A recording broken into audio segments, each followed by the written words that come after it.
Hello everyone, आज हम करने वाले हैं ये पोएम। फाइनली बहुत ज़्यादा वेट कर रहे थे ना पोएम का, कब करेंगे अब करेंगे। ठीक है। 4.1 a thing of beauty is a joy for ever. देखो, एक खूब अभी हम कभी देखते हैं, कभी चांद देखा बचपन में दादी नानी के साथ ऊपर ऐसे छत पे बैठ के खाट पे सोते सोते ऊपर देखते हैं कभी, तो हमें दिखता है ना क्या बोलते हैं, क्या दिखता है, चांद तारे देखते हुए खुशी के वो पल होता है। ठीक है।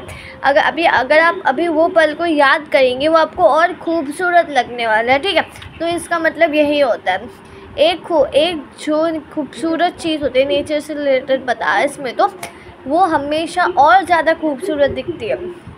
अब देखो, जॉन कीट्स 1795 to 1821, ये क्या है उसका birth year and this is death year. An English poet was one way the most popular of all British romantic poet। ये कौन है? एक ब्रिटिश रोमांटिक पोइट है जिसका नाम जॉन किट्स। याद रखो, पोएम अप्रिशिएशन में याद आना चाहिए। A thing of beauty is Joy for ever, John Keats. ठीक है। हाँ, रोमांटिक पोएम्स लिखते हैं। His poems are characterized imagery. Imagery means visualizing, imagine करना। ठीक है। Imagery of nature that appeal one's senses. The present poem is the first stanza of a longer poem, Endymion, based on Greek mythology। ये एक first paragraph है। ठीक है। First stanza, sorry, poem में paragraph नहीं होते, एक फर्स्ट स्टैंजा है एक पोएम एडिमिनियन करके। ये एक शेपर्ड होता है। ठीक है।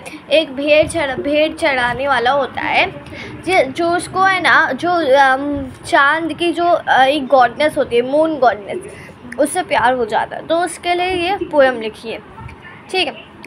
First line has been become proverbial. ये जो फर्स्ट लाइन और ये टाइटल है, प्रोवर्बियल मतलब प्रोवर्ब की तरह यूज़ होता है। The poem was first published in 1881। Sorry, आज सब उल्टा ही हो रहा है, सॉरी 1818, 1818। ठीक है ना। पहला, thing of beauty is Joy for ever.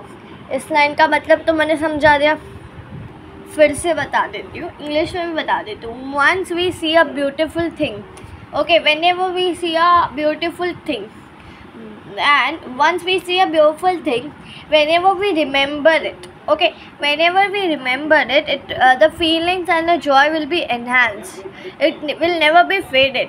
मतलब क्या, it will never be faded। यहाँ पे देखो, its loveliness increases, means whenever we see a beautiful thing, okay, and whenever we try to memorize it afterwards or later, its loveliness will increase, it will never get faded। Pass into nothing, it will never pass into nothingness, but still will keep a quiet for us and asleep। इसमें पहले दो line में तो क्या बोला, वही क्या, एक जॉय ऑफ ब्यूटी, एक ब्यूटीफुल चीज़ हम देखते हैं। ठीक है। वो हमेशा हमें खूबसूरती दिखाई देगी, कभी वो उसकी खूबसूरती कभी भी कम नहीं होगी, चाहे हम कितने भी साल बाद उससे देखें, कभी उसकी खूबसूरती कम नहीं होने वाली। अब देखो, अब ये इसका मतलब देखो, अब ये वो क्या बोल रहा है, वो खूबसूरती ऐसी होगी जैसे एक वो रहता है, अब जब एक गार्डन वगैरह में एक बहुत सारे घना पेड़ होते हैं, लंबे लंबे पेड़ होते हैं। ठीक है। whenever we sleep under it, ठीक है, वो पेड़ के अंदर जब भी कुत्ते बिल्ली या फिर हम भी सोते हैं, तो हम लोग को अच्छे अच्छे सपने आते हैं। so we get good dreams, we have with a healthy sleep, we sleep healthy and by quiet breathing। Tree है तो मतलब वहाँ पे ऑक्सीजन भी ज़्यादा होगा। इतना समझ में आ? देखो, अभी यहाँ पे जो हाईलाइटेड वर्ड है वो क्या है, वो वर्ड मतलब एक हार्ड वर्ड है, तो उसका मीनिंग यहाँ पे मैंने लिखा है, बट वो आपकी समझ से बाहर होगा। यहाँ पे भी लिखा है, वही चीज़ मैंने थोड़ा यहाँ पे क्लियरली लिखा है। देखो, a pleasant and shady place under the trees।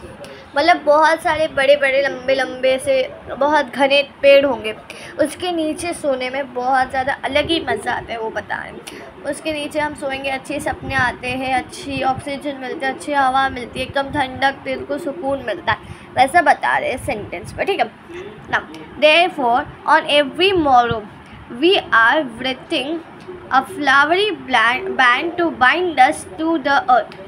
तो इसके लिए हम हर रोज़ हम लोग को कवर करते हैं, मतलब हमारे आसपास ब्यूटी, नेचर की ब्यूटी अर्थ के साथ बाइंड हो जाते हैं, ठीक है, तो सुकून मिलता है। तो अब इसमें देखो कौन सा है मोरो का, तो अगले जो मीनिंग्स है वो सब मैं आपको एक अगले वीडियो में लिखना मुझे बाकी है, तो मैं अगले वीडियो में लिख लूँगी और आगे का पोएम एक्सप्लेन करूँगी, ठीक है।